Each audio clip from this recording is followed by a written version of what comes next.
എല്ലാവർക്കും വീണ്ടും നമസ്കാരം. ഇനി അടുത്തത് തൈരാണ്. തൈര് എന്ന് പറയുന്നത് പാല് ഉറ കൂടിയുണ്ടാകുന്ന പുളിയുള്ള കൊഴുത്ത് ദ്രാവകമാണ്. ആരെങ്കിലും കണ്ടിട്ടുണ്ടോ ഏതെങ്കിലും ക്ഷേത്രത്തിൽ തൈര് അഭിഷേകം നടത്തുന്നത്? ഞാൻ കൂടുതലും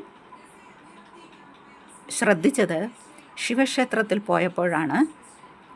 മറ്റെവിടെയെങ്കിലും അങ്ങനെ ഉണ്ടോ എന്ന് എനിക്കറിയില്ല. അതായത് മറ്റേതെങ്കിലും ദേവന്മാർക്കോ ദേവിമാർക്കോ അങ്ങനെ ചെയ്യുമോ എന്ന് എനിക്കറിയില്ല.